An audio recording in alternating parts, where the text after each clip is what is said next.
The highway cut through the Mojave like a scar that never healed, a long, pale ribbon of asphalt, stretching endlessly beneath a sky so dark and vast, it felt like the edge of the world. There were no other headlights out here, no gas stations, no billboards, just the low moan of desert wind pressing against the windshield and the occasional silhouette of a Joshua tree standing crooked and alone against the horizon, like a man who had been waiting too long for something that was never coming back. Nora Calloway drove with both hands on the wheel. She was 17 years old, small-framed and pale, with dark circles under her eyes that had nothing to do with the hour and everything to do with the last 3 months of her life. Her dark hair was pulled back in a loose knot that had mostly fallen apart somewhere around the Nevada border. She wore a faded gray flannel shirt, worn jeans with a tear at the left knee, and battered sneakers that had seen too many motel parking lots and too few actual destinations. On the passenger seat beside her sat a cracked phone with a shattered screen, a paper bag containing a half-eaten gas station sandwich she had purchased 4 hours ago, and lost the appetite for somewhere east of Needles, and a manila envelope thick with papers. She had been collecting one document at a time since the week her father stopped being able to get out of bed on his own. But what she wore on her shoulders was something else entirely. The jacket was enormous on her. That was the first thing anyone would notice and the last thing they would forget. It was a heavy cowhide leather biker's cut, the kind that absorbed decades of sun and rain and road grime until it became something closer to armor than clothing, the kind that carried the history of the man who wore it in every crease and scratch and faded seam. The sleeves hung past her knuckles. The shoulders drooped nearly to her elbows. The hem fell to mid-thigh. She had rolled the cuffs twice just to free her hands. The leather itself was a deep, scarred black, crossed with fine lines where it had cracked and been broken in over years of hard riding, marked by a burn scar near the left lapel from what looked like a cigarette pressed there a very long time ago. It smelled of old tobacco and motor oil and something fainter underneath both of those things.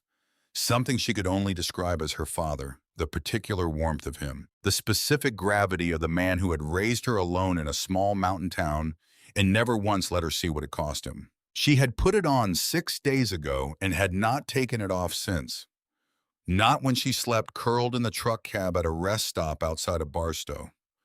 Not when she washed her face in a gas station bathroom in Needles. Not when the woman at the motel desk outside of Kingman looked at her sideways and asked if she was traveling alone, and Nora said yes in a voice that did not invite further questions. She kept it on because it was the last thing Harlan Calloway had ever given her, and because it was the only instruction he had left her that she actually understood. Show him the back of the jacket. You'll know who he is when you see him. He'll know who you are when he sees it. That was all. 3 weeks before he died, Harlan had pulled himself out of the hospice bed with more effort than a man should have to spend on the simple act of standing up. Nora had been sitting in the plastic chair beside him, doing the geometry homework. She no longer had any real intention of turning. In watching him out of the corner of her eye, the way she had learned to watch him over those final months, she tracked his breathing. She tracked the small tremors in his hands that he worked very hard to suppress. She tracked the way his jaw set when the pain got bad, but he refused to acknowledge it. The same jaw that had always looked to her like something carved from harder material than ordinary people were made of. He crossed to the closet on the far wall, moving slow and deliberate, and pulled open the door. Behind the spare blanket, in the paper bag of personal effects the hospice staff had gathered from the house, there was a locked metal trunk she had never seen before. He produced a small key from somewhere inside his hospital gown, knelt down with a grunt of effort that broke something in her chest, and opened it. Inside was the jacket. He lifted it out with both hands in the reverence of a man handling something sacred, and Nora had set down her pencil and watched him carry it to the bed and lay it flat across the sheets.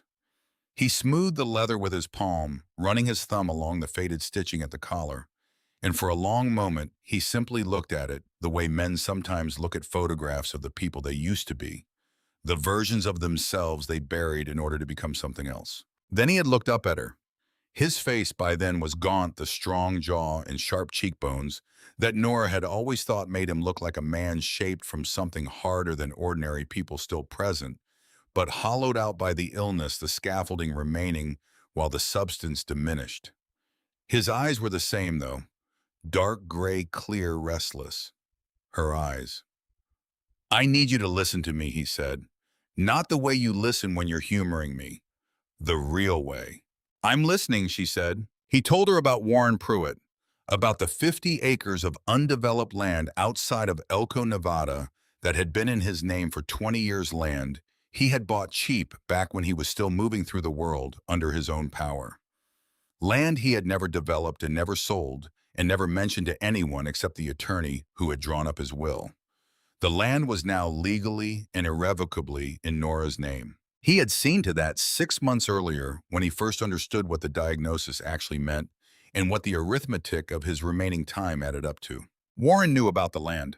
Warren Pruitt was Harlan's stepbrother by a marriage that had ended badly before Nora was born, a man Harlan had kept at a careful and deliberate distance for 15 years, for reasons he had never fully explained to her. But Warren had ears in places, and Warren had connections in Nevada's legal system through a network of favors and corrupt arrangements that Harlan had been watching from a distance for years, with the patient attention of a man who understood that some threats required long observation before they could be properly addressed. Warren ran a chop shop operation out of a warehouse district east of Reno that processed stolen vehicles moving through the interstate corridor, stripping them of identity and reselling them through a network of lots with fraudulent documentation. He needed land flat and remote and legally clean to expand his operation. He had known about Harlan's acreage for some time. He had been patient. He had been waiting. "He's going to file for guardianship," Harlan said. "He's got a judge in his pocket. Man named Stellan Drury, who has been making Warren's legal problems disappear for about 4 years now. Warren is going to walk into a courtroom with paperwork that looks airtight, and a judge who has been paid not to look too hard at it, and he's going to get temporary guardianship of you before anyone has a chance to contest it. Once he has that, he controls the land, and he controls you." Nora had sat very still listening. "He's not going to hurt you," Harlan said, and there was something in the way he said it that told her he was working very hard to believe that. "He just wants the land. He wants the asset. You're just the legal mechanism he needs to access it." "That's comforting," Nora said quietly. Harlan looked at her for a moment with something in his expression that was not quite apology and not quite pride, but lived somewhere between them. "It's not meant to be comforting. I'm telling you how he thinks so you understand exactly what you're dealing with. Warren Pruitt is a businessman who has gotten very good at making inconvenient people irrelevant. I need you to not be irrelevant." He reached into the trunk again and brought out a manila envelope. This one she recognized because it was identical to the one now sitting on her passenger seat, except that it was 3 months older and twice as thick. He told her to start collecting. Photographs, bank records, corporate filings, anything she could find and document. He had been building a file on Warren for years, and he told her where to look to continue what he had started. The specific names and account structures and paper trails that Warren believed were invisible. Then he told her about the jacket. He told her about a man named Everett Briggs, who rode under the name Ironside, who was the president of a Hells Angels chapter based in Barstow, California, who had been riding with the club since the early 1980s, and who was, to Harlan's knowledge, still breathing and still running the same chapter out of a roadhouse on the edge of Route 66 called Iron Mile Diner. He told her that 30 years ago he had done something for Everett Briggs that he was not going to explain in detail, and that Everett had made him a promise in return that carried the full weight of the man's life behind it, the kind of promise that did not have an expiration date. He told her that the patch on the back of the jacket would tell Everett everything he needed to know, and that no further explanation would be required. "You drive to Barstow," Harlan said. "You find Iron Mile Diner. You ask for Ironside. You don't explain anything. You don't argue with anyone. You don't try to justify being there. You just show him the back of the jacket. He'll understand what it means." "And if he doesn't?" Nora asked. He will, Harlan said with a certainty that seemed to belong to a different conversation entirely, one that had been settled a long time ago between two people in a warehouse in the Arizona desert, one of whom was no longer alive to participate in its conclusion. He died 11 days later on a Wednesday morning with the thin desert light coming sideways through the hospice blinds and Nora holding his hand. The light made long, pale rectangles on the floor. She watched them shift as the sun moved, and she held his hand, and she did not look away from his face. She sat with him for a long time after. Then she went back to the house that was already being processed for sale to cover the medical debts, packed what she could fit in a duffel bag, retrieved the jacket from where she had stored it in the back of the closet, wrapped in a canvas tarp, put it on in the driveway in the cold morning air, and left. That had been 3 months ago. 3 months of cheap motels and gas station meals taken alone at plastic tables under fluorescent lights. 3 months of public library computers used to trace bank records and corporate filings of learning to navigate the specific bureaucratic language of LLC registrations and property transactions and judicial appointment records. 3 months of carefully photographing the exterior of a warehouse east of Reno from a distance, a second-hand zoom lens purchased from a pawn shop in Henderson, giving her enough reach to document the vehicles coming and going at hours that no legitimate business kept. 3 months of phone calls, including 2 long conversations with a man named Burl Stanton, a mechanic who had worked in Warren's operation for 14 months before leaving under circumstances he described as getting out before something happened that I couldn't walk away from, and who had agreed, after those 2 conversations, to put his name on a written statement describing in specific detail what he had seen in that warehouse. 3 months of ignoring Warren's calls until the calls stopped, and then understanding when they stopped that he had found a different way to track her, though she had not yet understood the mechanism of it. She knew he was behind her because she had spotted the black SUV in her rearview mirror twice in the last 90 minutes, hanging back far enough to maintain deniability, but never quite disappearing from sight, present in the way of something that intends to remain present. She had taken a dirt road cutoff west of Barstow to shake them, and it had worked for a time, but she knew it wouldn't hold. Warren employed people who knew this desert better than she did. She had 72 hours before Judge Stellan Drury's emergency guardianship order went fully active. She had filed the contents of the manila envelope with the FBI field office in Los Angeles 48 hours ago, uploading scanned copies from a library terminal in Needles, and following up with a phone call to an agent whose name her father had written on a note card tucked into the envelope's inside flap, a name he had obtained years ago through channels he did not explain. She did not know if the agent was moving on it.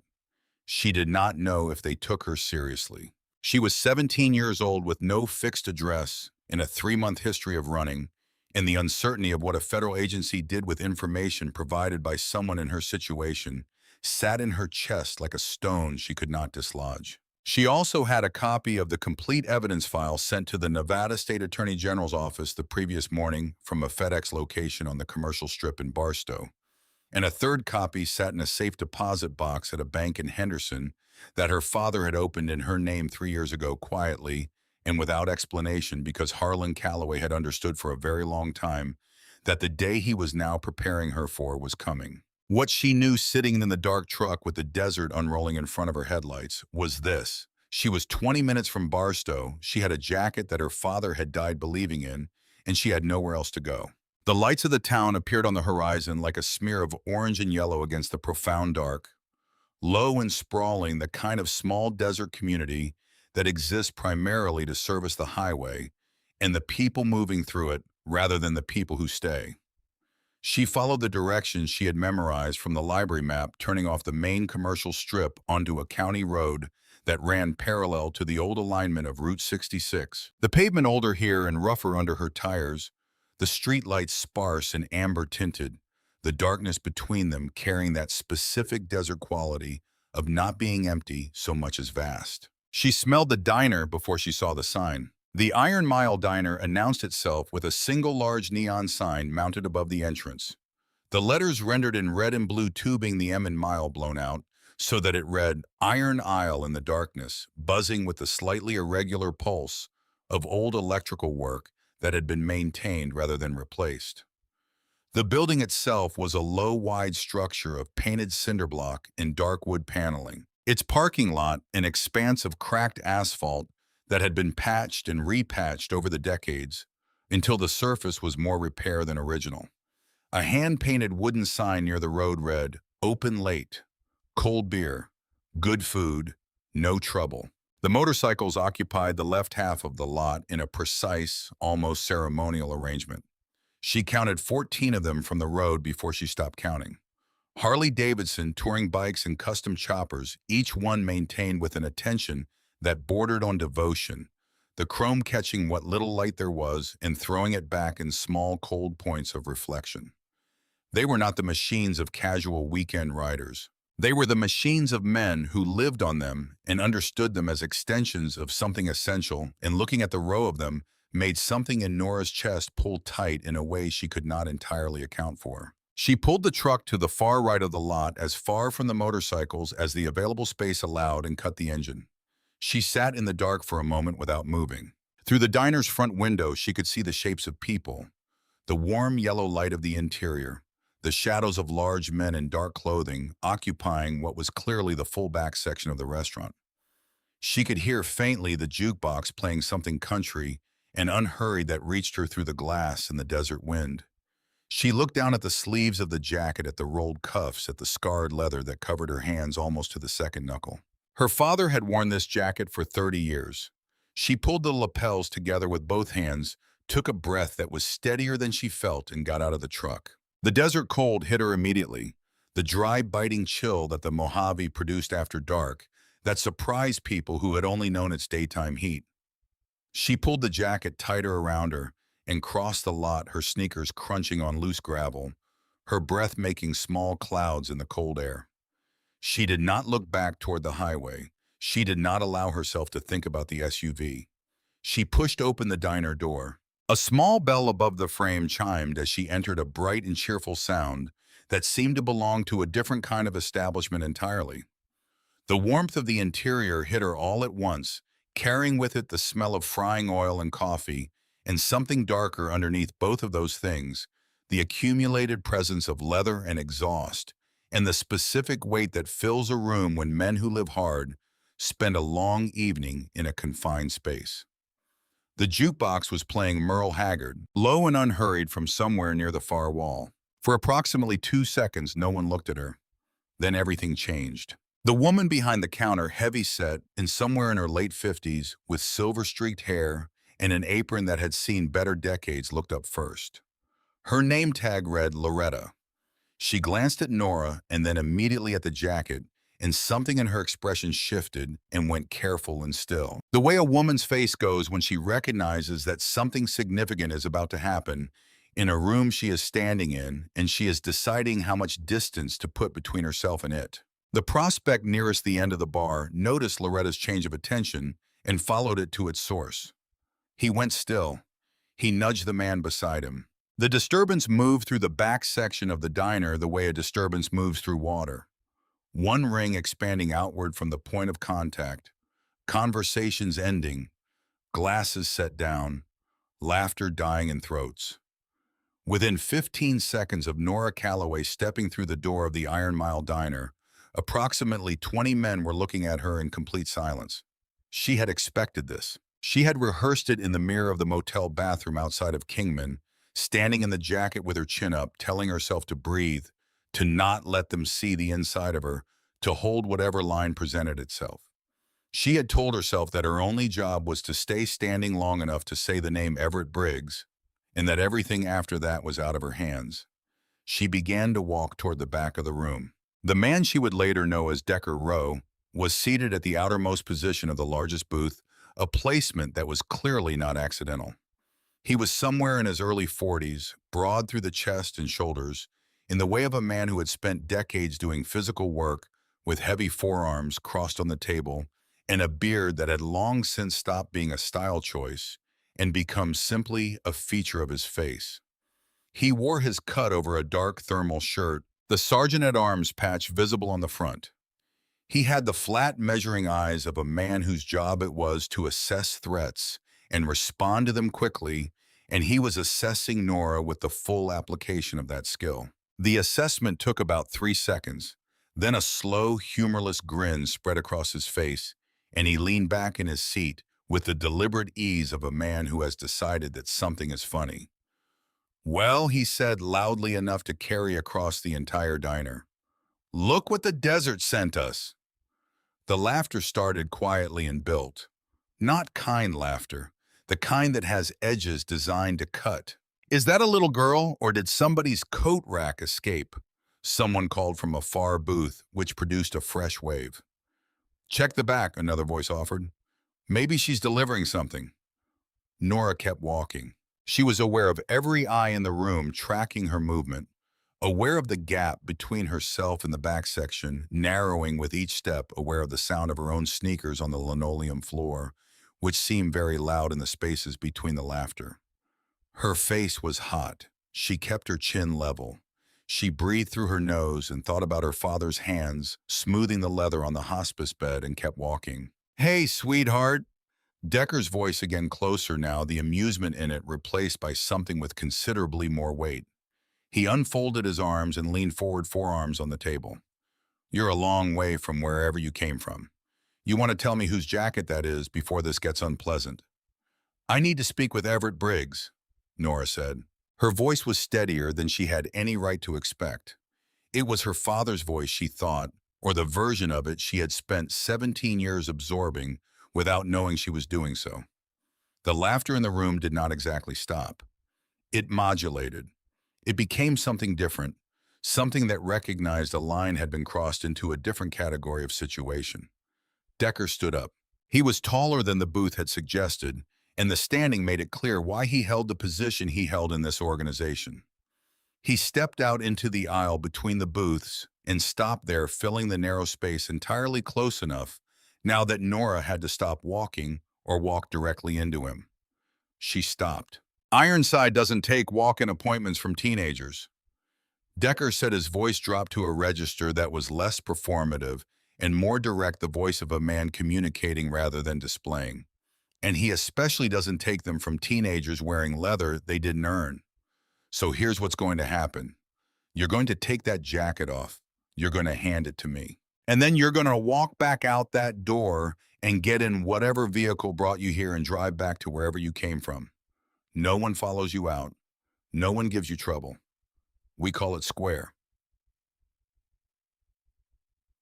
He held out one large hand, palm up, patient and entirely certain. Nora looked at his hand.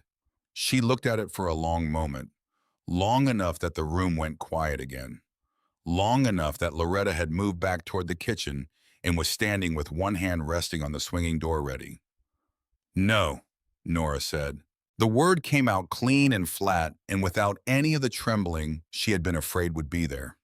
She gripped the jacket lapels with both hands, pulling it tighter around her body, and looked up at Decker Rowe with the specific expression of someone who has run out of things to lose and has discovered that this condition, while terrible, is also clarifying. "I need to see Everett Briggs," she said again. "Tell him it's about Harlan Calloway." Something shifted in the room. She could not have described exactly what it was, whether it was the name or the tone, or simply the fact of her refusal, but the quality of the attention directed at her changed. The mockery drained out of it and left something more considered, more careful in its place. Decker's jaw tightened. He took one step forward, raising one large hand toward the collar of the jacket. "I said I wasn't asking, kid." A voice came from the hallway behind the back booths. It was not a loud voice. It did not need to be. It was the kind of voice that had been speaking and being listened to for so long that volume had become irrelevant to its authority, the way a very old river does not need to rush to make clear that it intends to reach the sea. "Decker." That was all. Decker stopped. His hand dropped. He turned. The man who emerged from the hallway moved slowly, leaning on a heavy wooden cane that struck the linoleum with a weight and deliberateness that made each step a kind of statement. He was in his late 60s with close-cropped gray hair and a face that was a record of everything he had survived. Deep lines at the eyes and mouth, an old scar running along the left jawline that had faded to white. The particular stillness of a man who learned a very long time ago that most things in the world are not worth moving quickly for. He wore his cut over a dark thermal, the president patch on the front, the death head visible on the back as he moved through the narrow space between the booths. Everett Briggs, who had ridden under the name Ironside for 31 years, came out into the light of the diner and looked at the scene in front of him. He looked at Decker standing in the aisle with his hand at his side. He looked at the 20 men watching in silence. He looked at the girl. He was far enough away that his eyes, which had not been as sharp as they once were for some years, now could not immediately read the specific details of the leather. But he could see the shape of it and the weight of it, and he could see the way the girl wore it, not as a costume and not as a statement, but as a necessity, the way people wear things they cannot take off.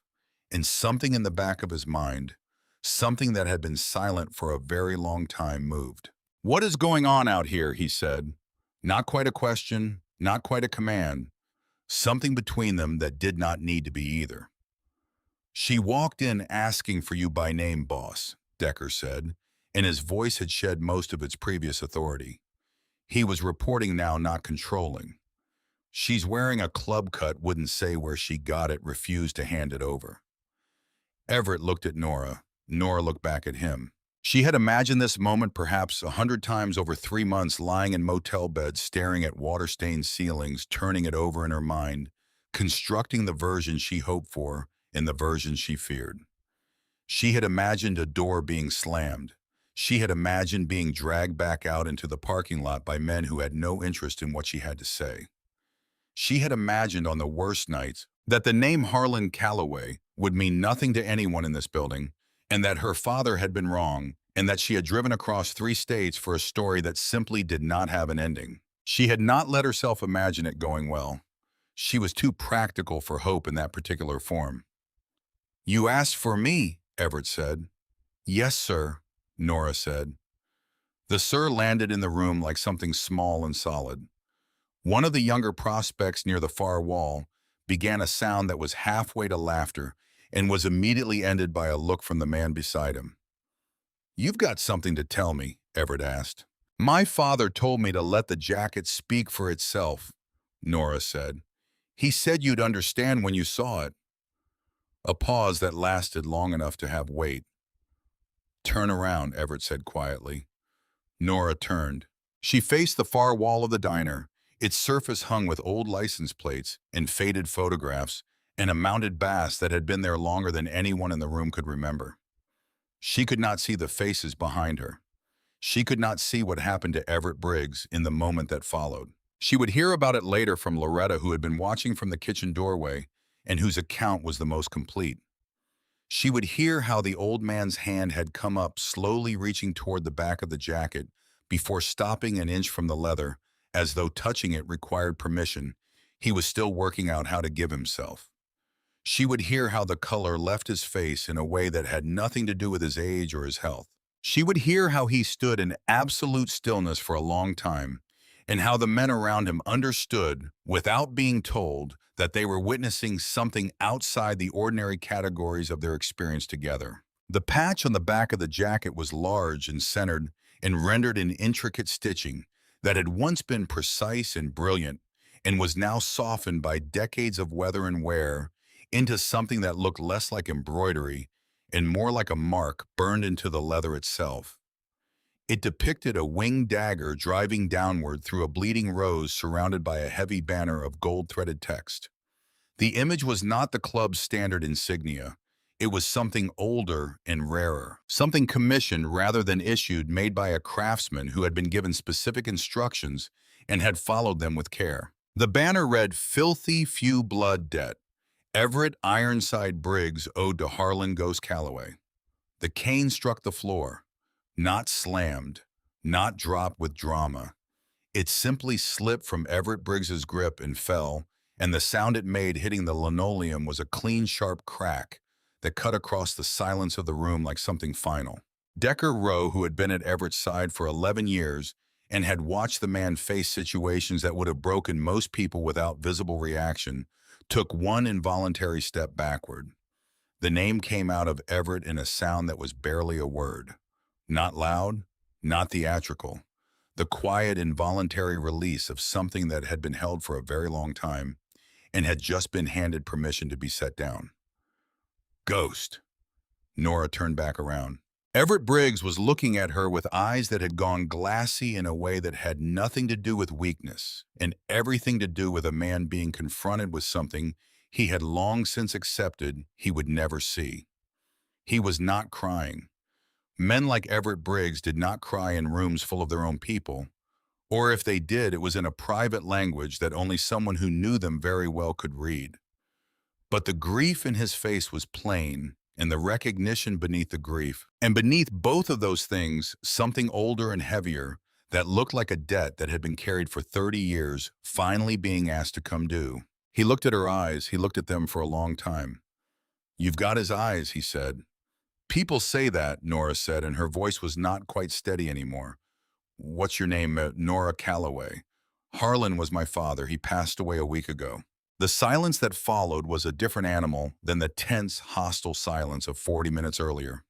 The men in the back booths sat without speaking, understanding that they were not participants in this moment, but witnesses to it, and conducting themselves with the specific decorum that men like these reserve for moments they recognize as larger than themselves. Everett reached down slowly and retrieved his cane from the floor. His knees made sounds that spoke to his age and to every road he had put behind him.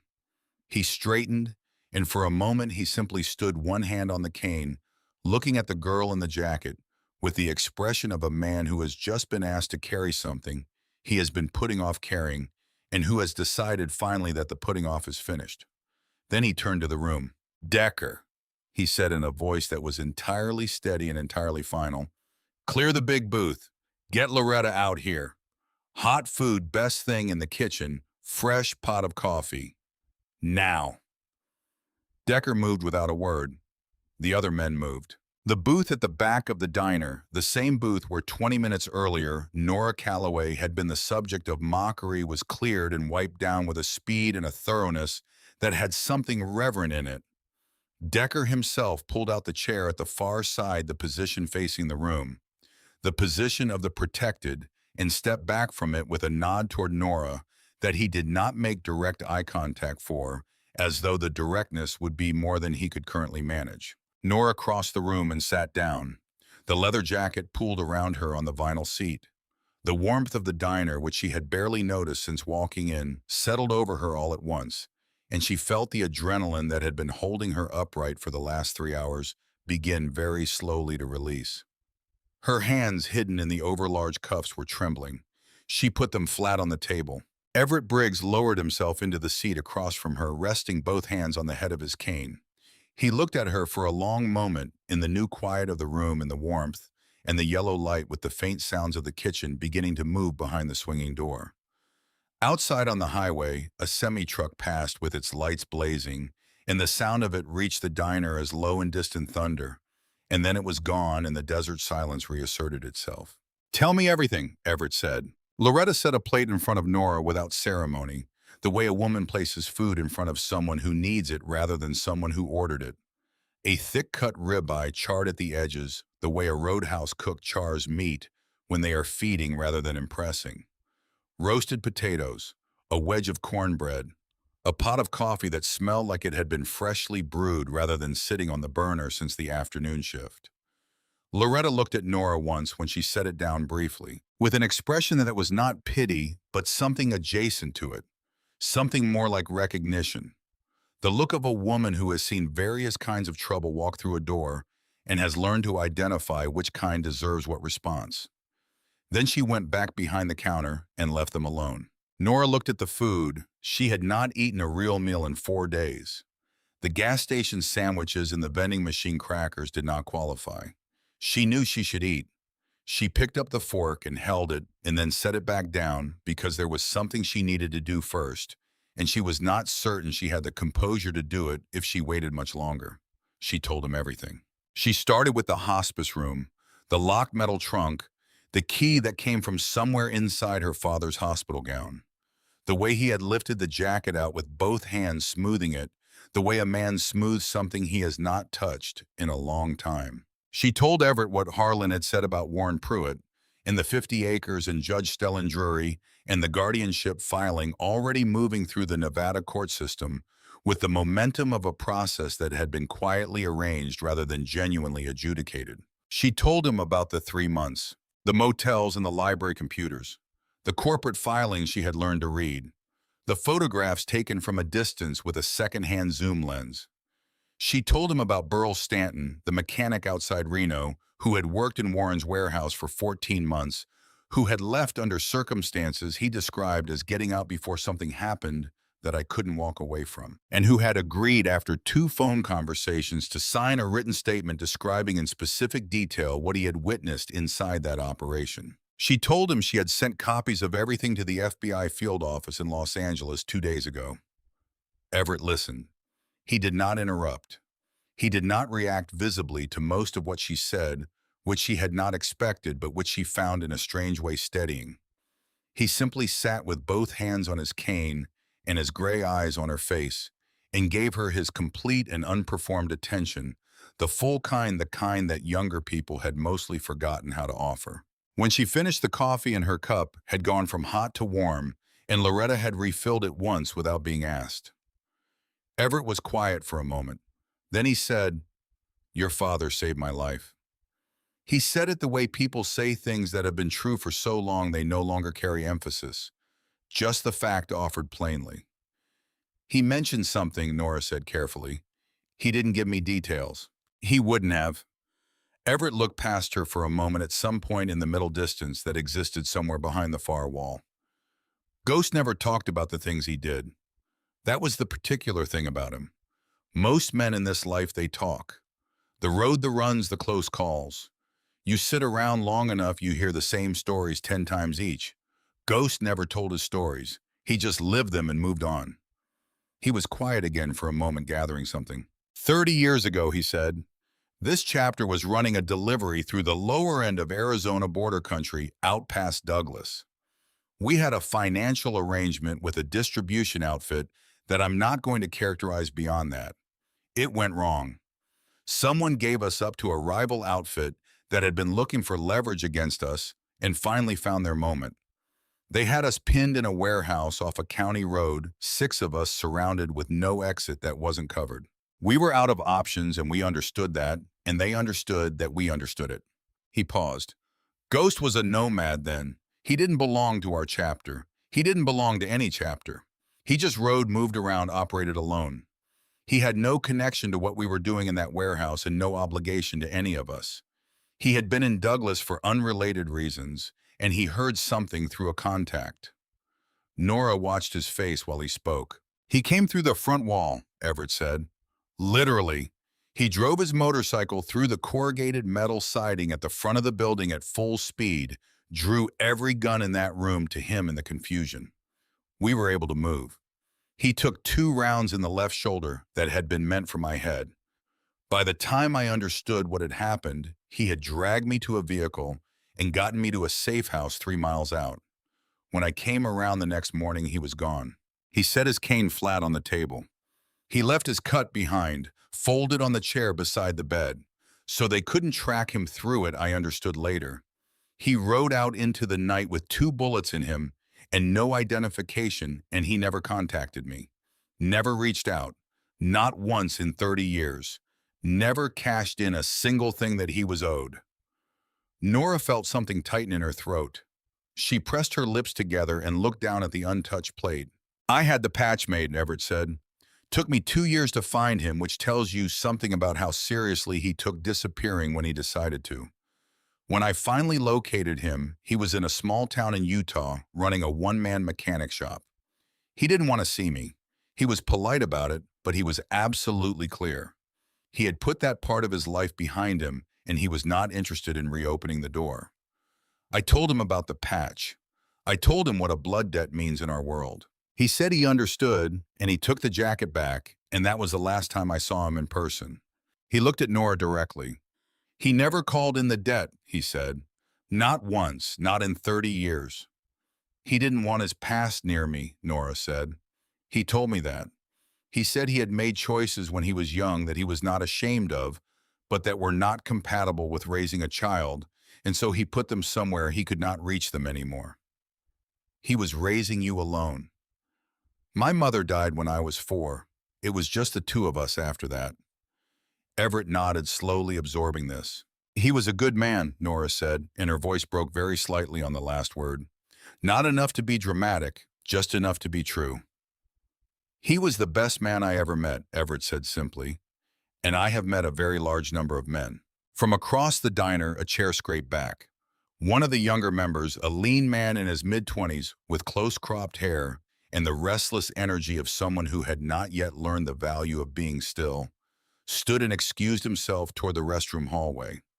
Nora noticed him the way she noticed everything, cataloging, without displaying the habit, something she had developed over 3 months of operating alone in situations where missing a detail had costs. She noticed that his glance at her lasted slightly too long as he passed. She filed it away. Decker appeared at the edge of the booth, not intruding, maintaining proximity in the way of a man whose job is to remain near the person he is responsible for protecting. "Warren's going to know she's here," Decker said quietly, addressing Everett rather than Nora. "She said she was tailed from Nevada. Even if she shook them on the dirt roads, they'll work out the destination. It's not a long list of places she could be heading in this direction." "I know," Everett said. "We should talk about positioning." "In a moment." Decker withdrew. Nora picked up her fork and cut into the steak. She ate slowly and with method, making herself continue through the motions, even when her body had moved past hunger into something that was not quite the other side of it, because she had learned in 3 months that skipping meals was a decision that caught up with you at the worst possible time. She was on the 3rd bite when Decker returned. His face had changed. Not alarmed, because Decker Rowe was not a man whose face organized itself into alarm in any conventional way, but tightened in the manner of a man for whom something has just required immediate management and who is already several steps into managing it. He leaned down and spoke quietly into Everett's ear. Everett looked up. His gaze traveled across the diner to the hallway, then back to Decker. "You're certain," Everett said. "Saw the screen myself," Decker said. "Bring him out here." 2 minutes later, the lean young man with the close-cropped hair was standing at the end of the booth under Decker's hand on his shoulder. The hand was not a gentle one. His name was Callum Reeves, and he went by Reef among the chapter, and he was 19 months into his prospect period. He was looking at the floor with the expression of someone who has run the calculation on their available options and found none of them workable. Decker set a phone on the table. The screen showed a text message thread. The most recent outgoing message had been sent 6 minutes ago. It contained the name of the diner and a confirmation that the girl was inside. The recipient was listed as W. Pruitt. The booth and the surrounding area went completely still. Nora looked at the phone. She looked at Callum Reeves. Then she looked at Everett, whose face had not moved at all through any of this. "How long?" Everett said. Callum said nothing. "How long has he been paying you?" Everett said in precisely the same tone, as though the answer were simply a data point he required rather than something that would determine what followed. 6 months, Callum said, very quietly. "He came to me before she even started running. He said he just needed to know if she turned up anywhere near the chapter. He said it was a family matter, and he was trying to make sure she was safe." "A family matter," Everett repeated. "I didn't know what it actually was. I didn't know she was—" He stopped. "You didn't know she was Ghost's daughter," Decker said, and his voice carried the weight of a man calculating exactly how much anger to deploy and deciding not to limit it. "Does that change what you did?" Callum had no answer for that. There was a longer silence. Several of the full patch members who had drifted closer during this exchange looked to Everett. A voice came from the far side of the room. One of the older members, a heavy-set man with a gray beard and the quiet authority of someone who had been present long enough for his opinions to carry institutional weight, spoke without standing. "Boss," he said, "I want to say something before this moves further." Everett looked at him. "We've got a federal situation developing here," the man said. "The girl's got an FBI filing in motion. We've got a dirty judge, and a Nevada operation, and now we've got one of our own providing location intelligence to the other side. I'm not saying step back. I'm saying we should be clear about what we're stepping into before we step all the way in. A murmur moved through the room, not agreement exactly, but the sound of people acknowledging that the statement had a certain logic. Nora set her fork down. She had known this moment was a possibility. She had not known what she would have left to meet it with when it arrived, whether 3 months of operating alone had spent the reserve she needed for this exact situation. What remained in her, she had discovered, was not composure in the way she understood composure before all of this started. It was something harder and less comfortable than that. The specific certainty of someone who has been reduced to their essential elements and has found that those elements are sufficient. She looked at the man who had spoken. "I understand that," she said. "I'm not asking anyone here to break the law or create legal exposure for this chapter. My father spent 30 years making sure his past didn't touch people who hadn't asked for it, and I'm not going to undo that tonight." She paused. "But I need to tell you what Warren Pruitt actually does. Not the version where he's a businessman with legal complications.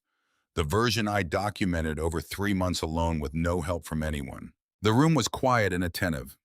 Nora looked at the assembled men at their cuts, in their faces. Men who had built an entire world around a code that outsiders spent a great deal of time misunderstanding, and that she, as the daughter of a man who had once been one of them, had grown up understanding in a way that was less intellectual than cellular. "He runs stolen vehicles through a warehouse outside of Reno," she said.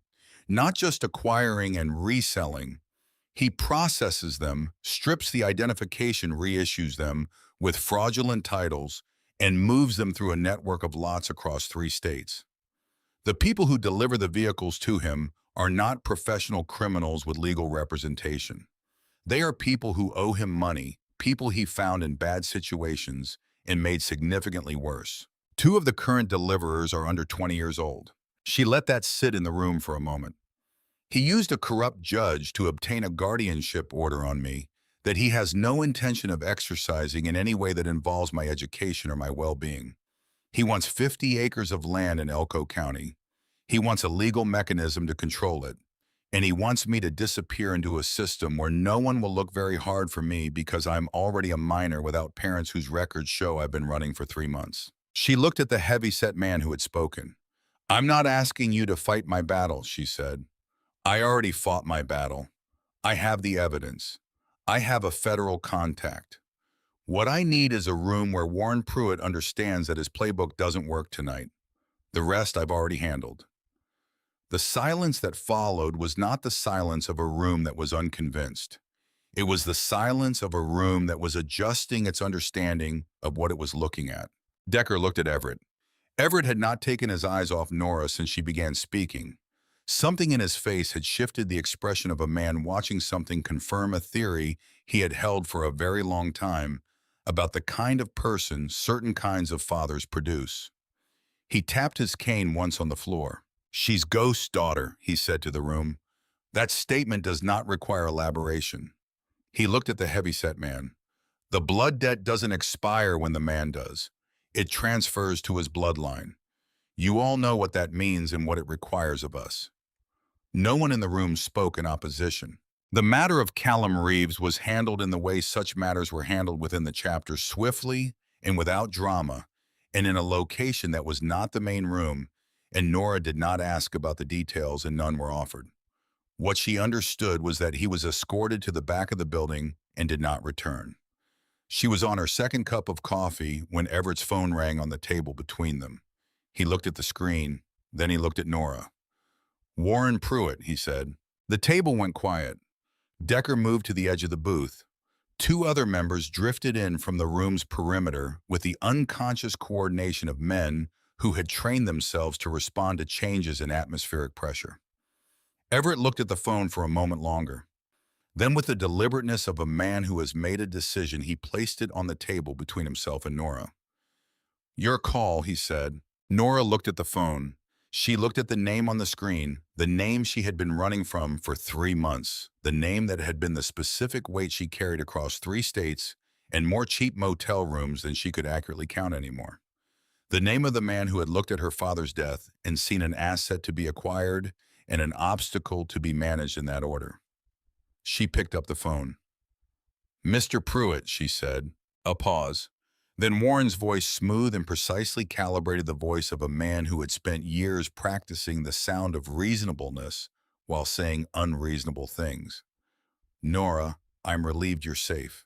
I've been very worried about you." "I'm sure you have," Nora said. "I know you've been through an incredibly difficult time. Losing your father the way you did, being alone, having to manage everything yourself. That's not something any young person should face without family support. That's exactly why I filed for guardianship, Nora, to make sure you have someone in your corner. You filed for guardianship to access 50 acres of land in Elko County," Nora said. "You have a financial relationship with Judge Drury that you've been using for 4 years to make your legal problems disappear, and you used it to push through an emergency order that will not survive contact with a federal review. I know this because I spent 3 months documenting it." A silence on Warren's end, shorter than she expected. "I don't know what stories you've been telling yourself or who you've been talking to out there, but you're a 17-year-old girl who has been running across the desert alone for 3 months. I don't think any serious legal proceeding is going to weigh your claims against properly executed judicial documentation." "I didn't file my claims with a court," Nora said. "I filed them with the FBI."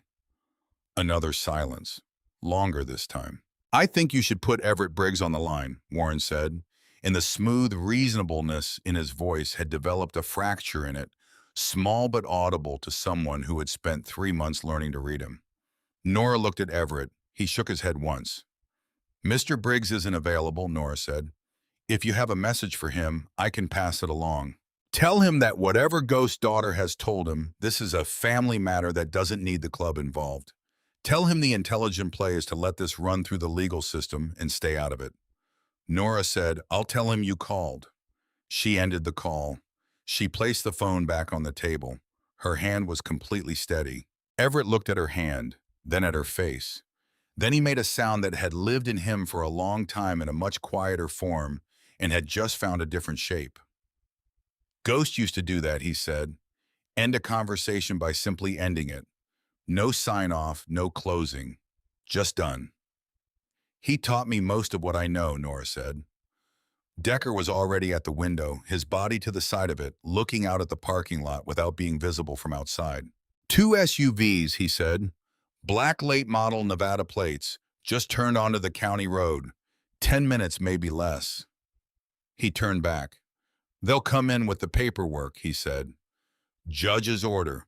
Try to make it look official and procedural." "I know," Nora said. She reached into the deep inner pocket sewn into the left side of the jacket's lining, the pocket she had discovered on her second day wearing it, and had used ever since to keep the most critical documents directly against her body. She withdrew a folded document and set it on the table. Then she reached back in. Her fingers found something that had not been there the last time she reached into this pocket. Or if it had been there, she had not reached deep enough to find it. It was small, rectangular, hard-edged, and about the size of a book of matches. There was a small strip of electrical tape across what appeared to be a battery connection. The tape lifted at one edge and resealed, leaving a faint adhesive mark. She pulled it out and set it on the table beside the folded document. It was a GPS tracker. Decker crossed the room in 4 strides and looked at it without touching it. "That's how he always knew where you were," he said. "Not a question." Nora looked at the tracker. She looked at the jacket. She thought about her father kneeling in front of the metal trunk in the hospice room, his hands moving over the leather, smoothing it the way a man smooths something he is entrusting to someone else's care. She thought about him knowing he was dying, knowing Warren was already in motion, knowing she would be entirely alone. He had put the tracker in the pocket himself. He had wanted to be able to locate her after. He had arranged it the way he arranged everything, carefully and quietly, and without explaining himself to anyone, intending it as a form of protection extending past his own death, not understanding that Warren would find the signal and use it as a hunting tool. She sat with that for a moment without speaking. Then she picked up the tracker and placed it in the center of the table where it sat between the coffee cups and the plate in the folded document, like a small and ugly fact about the gap between intention and outcome. "He was trying to watch out for me," she said. "Yeah," Decker said, and his voice had lost most of the hardness it had carried since the moment she walked through the door. "He was." She looked at the tracker for a moment longer. Then she removed the battery and set it beside the device. "Now he's blind," she said. She looked at Everett.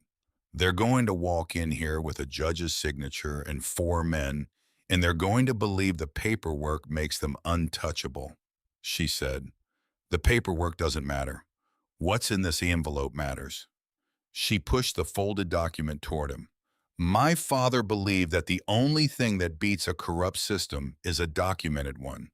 I documented it." Everett picked up the document and unfolded it. He read without speaking.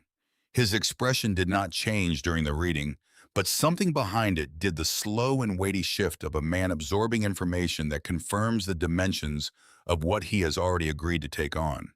He refolded it and set it back on the table. He looked at Nora Calloway, 17 years old, sitting in her dead father's jacket in the back booth of a desert roadhouse, who had spent 3 months alone assembling a case against a man with legal cover and financial resources and a judge in his pocket, who had driven across 3 states on a dying man's instruction, who had walked through this door when most people would not have, who had stood her ground when Decker Rowe put out his hand, who had taken a phone call from her enemy and ended it without flinching. He thought about Ghost.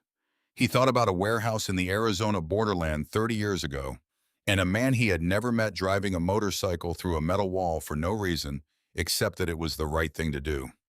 He tapped his cane once cleanly on the linoleum floor. "Decker," he said, "get everyone positioned. I want the room set before they get out of their cars." Decker moved. The Iron Mile diner underwent a quiet and efficient transformation over the next several minutes. Tables were cleared to open the floor space.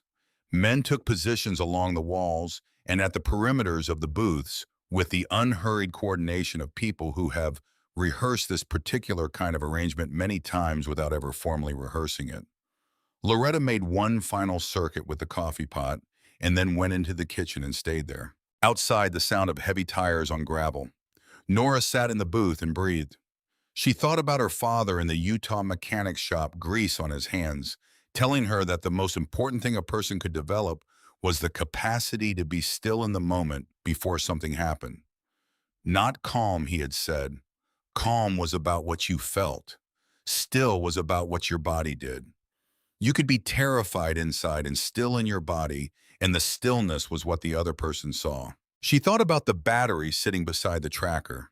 She thought about the manila envelope in the federal building in Los Angeles. She thought about Burl Stanton's signed statement.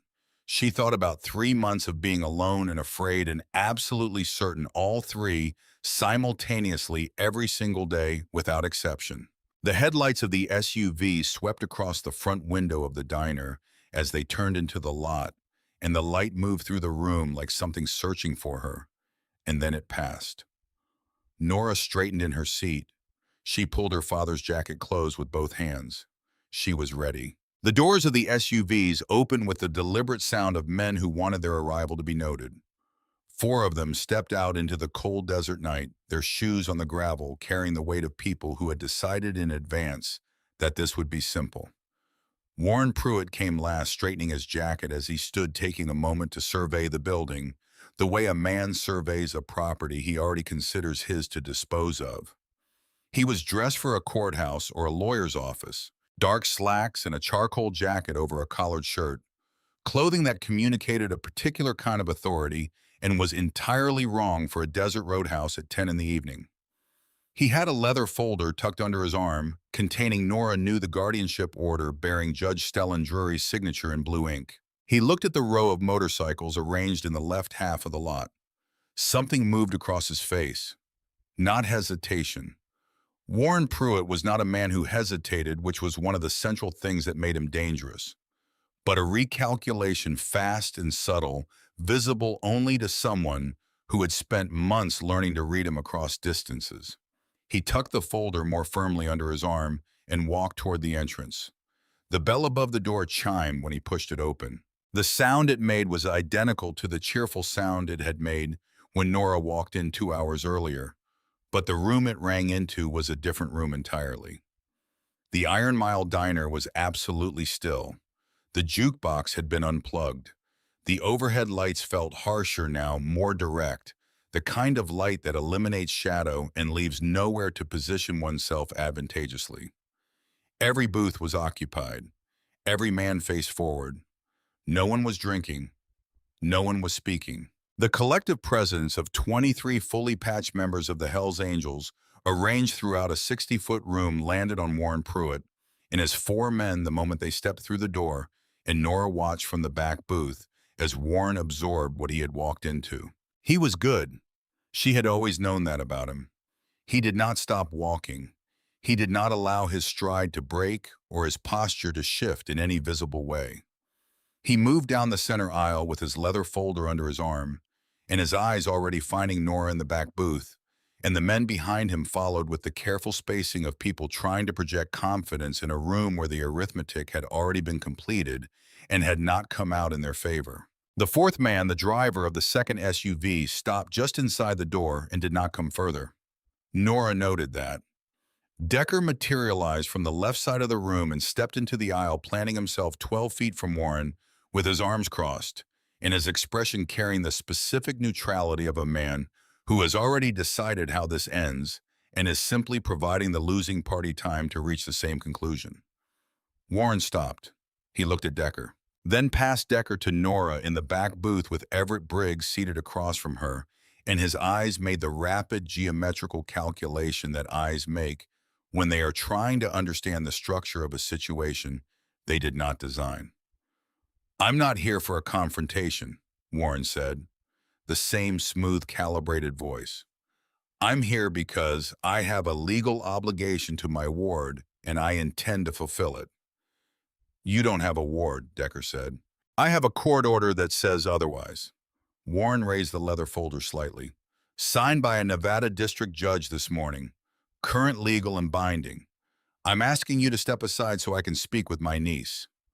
"She's not your niece," Decker said. "She is under the law." "Not under any law that applies in this room." Warren's jaw tightened almost imperceptibly. He redirected his attention to Decker, fully assessing him with the practiced eye of a man who has spent years identifying which people are obstacles and which are passages. "I know what this place is," Warren said, carefully measured. "I know who runs it. I'm not asking the club to involve itself in a family matter. I'm asking one man to step out of an aisle so I can complete a legal process. That is all." "That's not all," a voice said from the back of the room. Everett Briggs stood up from the booth. He moved the way he always moved, with the cane and with deliberateness, but there was nothing diminished in the movement. The slowness amplified it. Each step struck the floor with a weight that carried across the silent room. The men along the walls and in the booths remained precisely where they were, but the quality of their stillness sharpened, becoming more focused the way a room focuses when the person it has been waiting for finally moves to the center of it. Warren watched him come. Everett stopped beside Decker. He looked at Warren with the gray eyes that 30 years and everything those years had contained had turned into something very difficult to look directly at and hold. Warren held them. Nora noted that too. "Mr. Briggs," Warren said with a small nod that was as close to deference as he was capable of offering to anyone. "Warren Pruitt," Everett said. "Just the name returned. I'd like to think we can handle this like reasonable men." "I'd like to think you had a reasonable purpose for being here," Everett said. "But a man who files an emergency guardianship order through a judge he owns to take custody of a 17-year-old girl for the purpose of controlling her inherited land is not a man who deals in reasons. He deals in leverage, and you have come to the wrong room looking for something to leverage against." Warren opened the leather folder. He removed the court order, clean and formally structured, bearing the official header of the 8th Judicial District Court of Nevada and Judge Stellan Drury's signature in blue ink at the bottom of the final page. He held it extended into the space between them, presenting it to the room as much as to Everett. "This is a legally binding order," Warren said, "signed by a sitting district judge. Whatever your personal feelings about the situation, this document has the force of law behind it. Interfering with its execution is a criminal act. I'm not making a threat. I'm stating a legal fact. The room absorbed this. It was a calculated move, and Nora recognized it as one. Warren had introduced the law into the room as a physical object, made it visible and concrete, given the assembled men something to look at that was not him. Some of the younger members along the wall shifted slightly, the small physical adjustment of people who have just been reminded that the world outside this room has mechanisms that do not care about blood debts or patches or the code of honor that governed everything in here. Nora stood up. She had not planned it. She simply found herself standing, the jacket settling around her as she rose, its weight familiar now, in a way it had not been 6 days ago. She picked up the manila envelope from the seat beside her, the one that had ridden in the truck from Nevada, and she walked toward the front of the room. The men in the booth she passed did not look at her directly. They looked ahead, but she felt the attention tracking her movement the way you feel a change in air pressure, something in the room realigning itself as she moved through it. She stopped beside Everett. She looked at the court order in Warren's hand.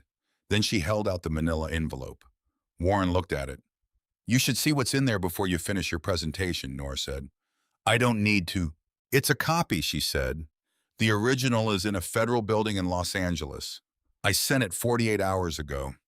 Another copy went to the Nevada State Attorney General's office yesterday morning from a FedEx location in Barstow, and a third copy is in a safe deposit box at a bank in Henderson, Nevada, that my father opened in my name 3 years ago because he understood this day was coming, and he wanted to make certain there was a version of this evidence that Warren could not reach, no matter what else he managed to do." She set the envelope on the nearest table. "Bank records," she said. 14 months of transactions between an LLC registered to your warehouse operation in a separate account in the name of a company called Drury Consulting Services, which has no verifiable clients and produces no discernible services. Photographs of your warehouse on 7 different dates, including 4 dates on which vehicles reported stolen in California and Utah, are visible in your lot. A signed and notarized statement from Burl Stanton, who worked inside your operation for 14 months and has provided specific and detailed testimony about how the vehicles were processed and to whom they were sold. She looked at Warren directly. "And Judge Drury's order signed this morning, which my father's attorney in Elko is filing a formal challenge to first thing tomorrow morning on the grounds that the presiding judge has a documented and ongoing financial relationship with the petitioning party. That challenge was prepared 18 months ago and has been waiting." The room was very quiet. Warren had not moved. He was still holding the court order in the same extended position, but the gesture had transformed. What had been a presentation was now a man holding something he no longer had a use for, but had not yet worked out how to put down. The man behind him put a hand on Warren's arm. Warren shrugged it off. "You're a minor," Warren said. His voice had lost the smoothness.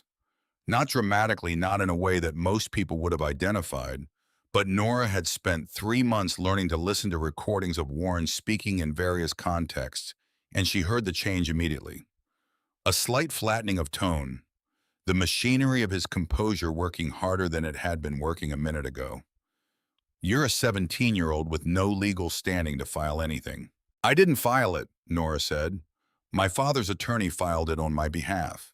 He was retained 18 months ago with specific written instructions for exactly this circumstance. My father was an extraordinarily thorough man." Something moved across Warren's face then that was not a calculation. It was older and less managed than that.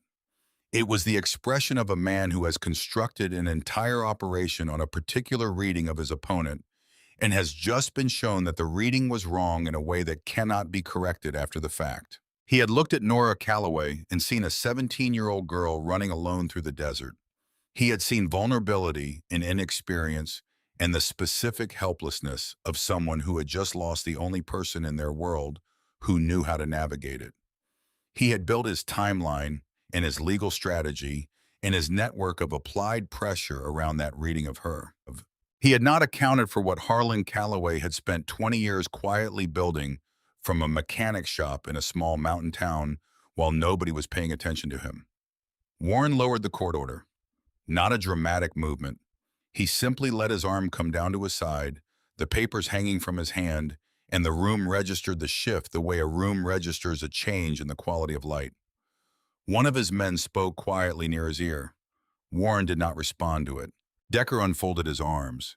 He took one measured step toward Warren's group, not fast, not aggressive, the step of a man closing a distance because the conversation has moved into its final phase. Behind him and to the left, two other members moved forward from the booths, flanking the aisle with professional geometry. "I need you to understand something," Everett said.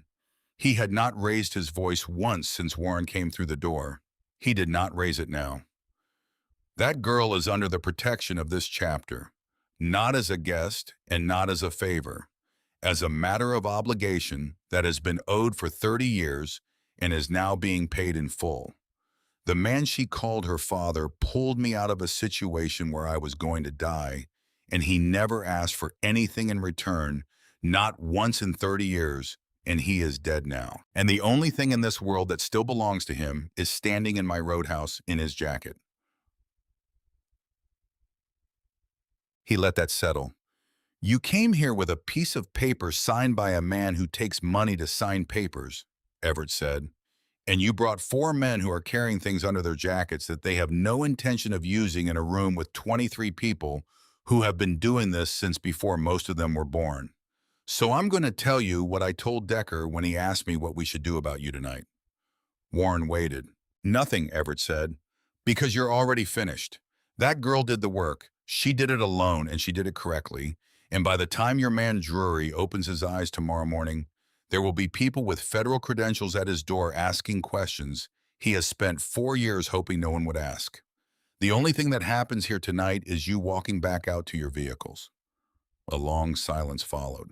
Warren Pruitt stood in the center of the Iron Mile Diner with a court order hanging from his hand, surrounded by men who had arranged themselves around him with the patient and unhurried disposition of people who have already decided the outcome and are simply providing the losing party sufficient time to accept it. And for a long moment it seemed as though he might not accept it, as though the part of him that had gotten this far in his life by refusing outcomes he had not designed might override the part that could read a room clearly. Then he straightened his jacket, a small automatic gesture, the smoothing of clothing that people perform when they are preparing to leave a place and wish the leaving to appear as though it was their own idea all along. "She's more trouble than she's worth," Warren said, and the careful management had left his voice entirely, leaving something flat and unadorned behind it.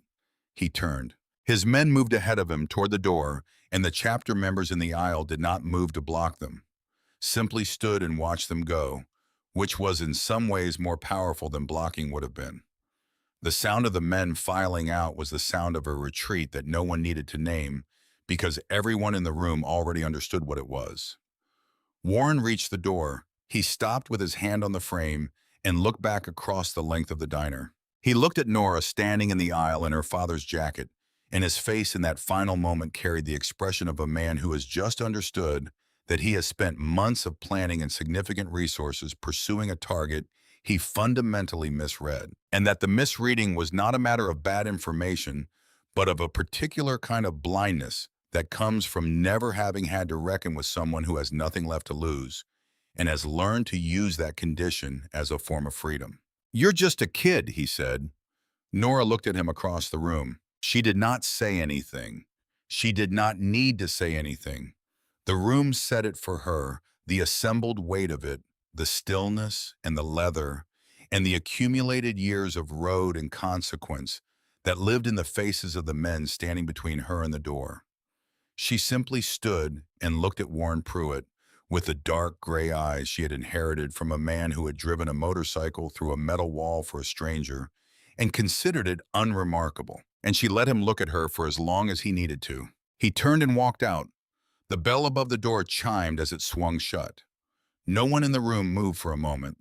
Then the SUV engine started outside, and the headlights swept across the front window as the vehicles reversed and turned, and the sound of them on the gravel faded as they pulled onto the county road and headed back into the desert in the direction they had come from.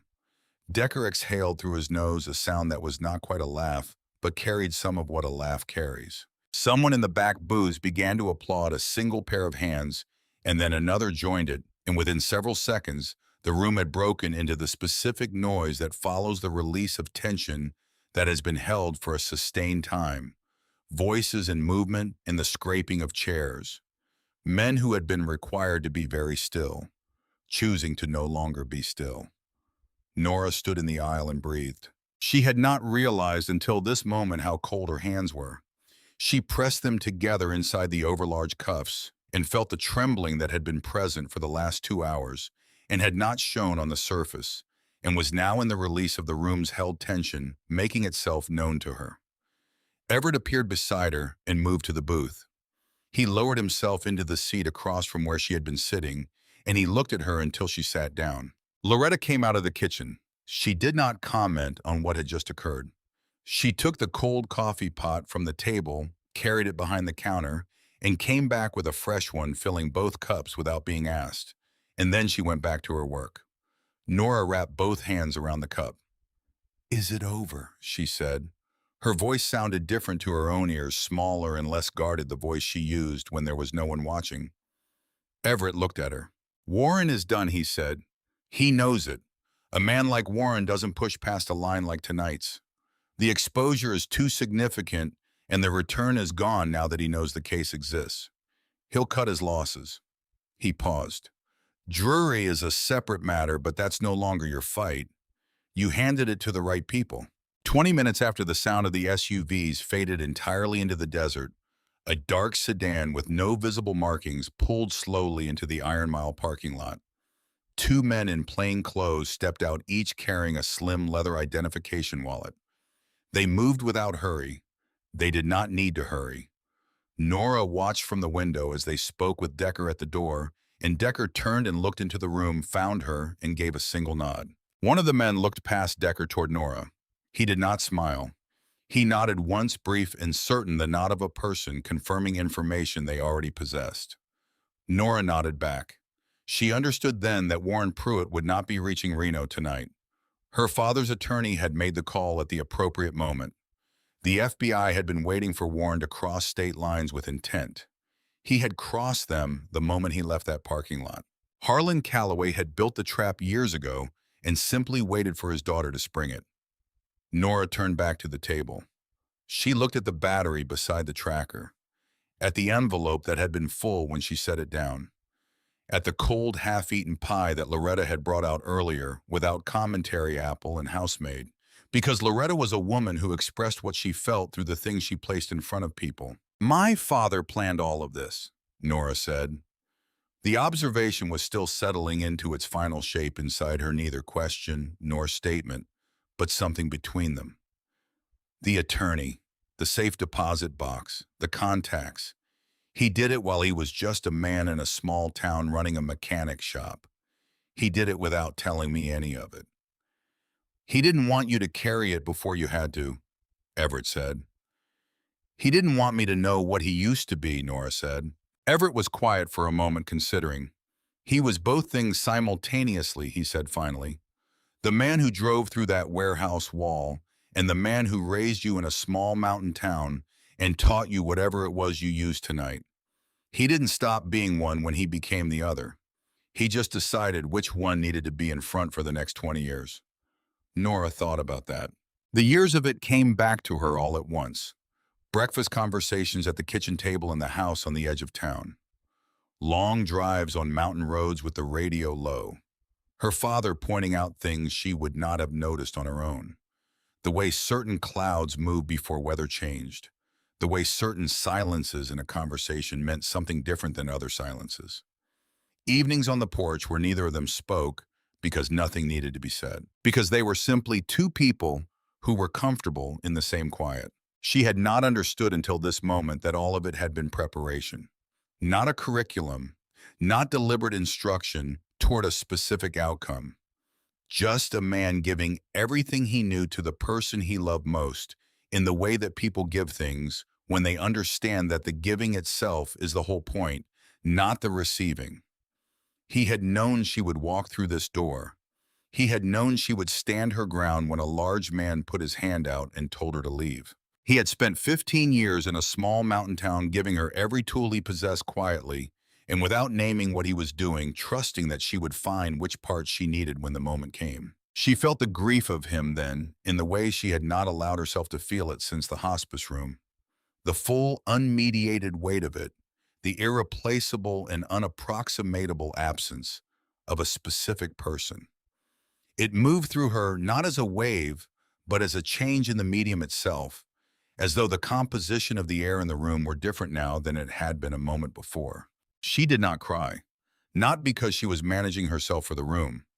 The feeling was simply too large for crying past the scale at which crying serves as an adequate container for what it is trying to hold. She sat with it. Everett sat with her. He did not speak. He did not offer the words that people offer because they are available rather than because they are adequate.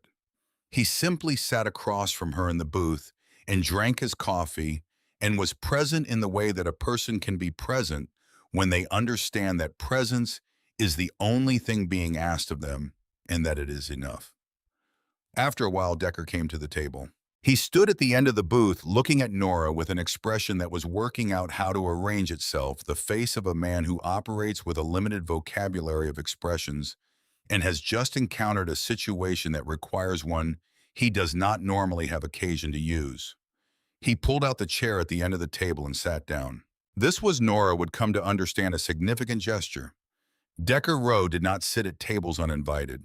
He stood, he positioned, he occupied perimeters. Choosing to sit was the gesture of a man choosing to be a person in a room rather than a function in it. "I owe you an apology," he said. The words came out with the careful articulation of someone who says them rarely and wants them to land accurately. "When you walked in tonight, I handled it wrong. I saw what I expected to see, and I moved on it before I actually understood what I was looking at." Nora looked at him. "You were doing your job," she said. "My job is to protect this place and the people in it," Decker said. "Turns out you were one of the people in it. I just didn't know it yet." He extended his hand across the table. It was a large hand scarred across the knuckles with the specific roughness of someone who has worked with their hands for decades. Nora looked at it for a moment, the same hand that had reached for the collar of her jacket 4 hours ago with the intention of taking it from her. She shook it. Decker nodded, once stood and returned to his position along the wall without further comment, and that was the entirety of the apology, which was, in its way, exactly the right amount. The room had returned to something resembling its natural state. Not the loud and boisterous atmosphere of when she had first arrived, but the settled noise of people who have been through something together and are in the quiet decompression of its aftermath. Conversations had resumed at low volume.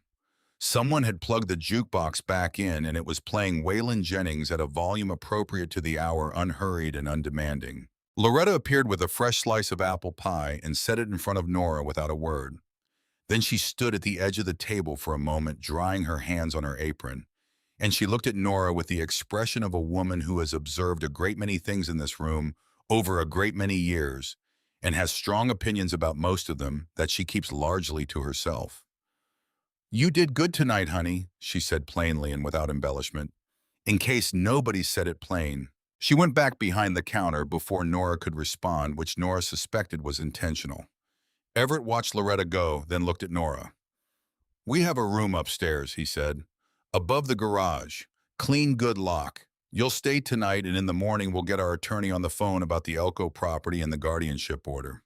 The FBI will move on Drury in their own time, and I can't tell you how long that takes, but what you gave them is more than enough." Nora set down the fork. "You don't have to—" "The blood debt," Everett said simply and finally, and the two words closed the door on any further negotiation precisely as he intended them to. Nora looked at him. She had carried a question for 3 months since the hospice room and the jacket and the single instruction. She had examined it from many angles during the motel nights and the highway hours and had arrived at various answers and found all of them incomplete. "He never called it in," she said. 30 years. He knew where you were. He knew what the patch meant. He could have called you at any point. Why didn't he? Everett was quiet for a moment. I've thought about that for 30 years, he said. I arrived at two answers, and I believe they were both true at the same time. The first is what you said earlier. He didn't want his past near you. Calling in the debt meant acknowledging the debt existed, and acknowledging the debt meant acknowledging the life before you. And he had decided that version of himself stayed behind a door he was not going to open. He paused. The second answer is that he trusted you more than he trusted the debt. He believed that if the time ever came when you needed what the debt represented, you would have already done most of the necessary work yourself before you arrived to collect it. He didn't cash it in because he believed you wouldn't need it cashed in. Everett looked at her steadily. Tonight proved him about 90% right. Nora absorbed that. 90%, she said. You still needed the room, Everett said, and there was something in his voice that lived in the neighborhood of a smile without quite being one. A long time later, when the room had settled into the quiet of late night, and most of the members had drifted to other parts of the building, Everett stood and brought the room to attention with a single tap of his cane on the floor. The conversation stopped. He looked around at the faces of the men in his chapter, at the cuts and the patches and the accumulated years they represented, and then he looked at Nora sitting in the back booth in her father's jacket with both hands around her coffee cup. This is Nora Calloway, he said, daughter of Harlan Ghost Calloway, nomad filthy few and the finest man I have ever had the occasion to know. As of tonight, she rides under the permanent and unconditional protection of this chapter, on the strength of a debt that has been owed for 30 years and is now paid in full. He looked around the room one more time. Nobody in this room or outside it touches her. Nobody threatens her or pressures her or causes her harm in any way that we have the capacity to prevent. She is family. Is that understood? It was not a question. It received the silence of a room that had no disagreement to offer. Decker, from his position along the wall, inclined his head once. Nora sat in the booth and felt the room settle around her in a way that rooms had not settled around her in a very long time, perhaps longer than she could accurately remember the deep stillness that comes from being inside something rather than outside it, from being the protected rather than the pursued. She looked down at her father's jacket. 6 days ago, she had put it on in the parking lot of a hospice facility in the cold morning air, and it had felt like wearing something she had no right to, something too large and too heavy and belonging to a life she had never been part of. Tonight it felt like something entirely different, not lighter. It would never be lighter. It was a heavy thing by its nature, and it was supposed to be heavy, but the weight had changed its character. It had shifted from burden into belonging, from something pressing down on her into something arranged around her, the way things sometimes reveal their true purpose only after you have carried them long enough to understand what they were actually for. Outside, the desert wind moved across Route 66 the way it had always moved and would always move, cold and vast, and carrying the immense indifference of a landscape that does not concern itself with the affairs of the people who cross it. The neon sign above the Iron Mile Diner buzzed in its slightly irregular rhythm, throwing red and blue light across the cracked asphalt of the parking lot, where the motorcycles stood in their careful row chrome, catching the light and giving it back. Loretta refilled Nora's coffee without being asked. Nora wrapped both hands around the cup and felt the warmth of it move through her palms. For the first time in 3 months, she did not think about where she was going next. She did not think about the road ahead, or the morning phone call with the attorney in Elko, or the federal process that was already in motion in a city 300 miles away. She did not think about Warren Pruitt in the back of a federal vehicle somewhere on a Nevada highway, with his hands bound and his leather folder of useless paperwork on the floor of the car. She thought about her father. She thought about him knowing she would find this place. She thought about him knowing she would walk through that door and stand her ground and do what needed to be done. She thought about him being right. She thought about how it felt to be the daughter of a man who had that kind of faith in you. And she held that feeling carefully, the way you hold something that is both very heavy and very fragile, something you understand you will be carrying for the rest of your life. And she decided that carrying it was not a burden. It was the whole point.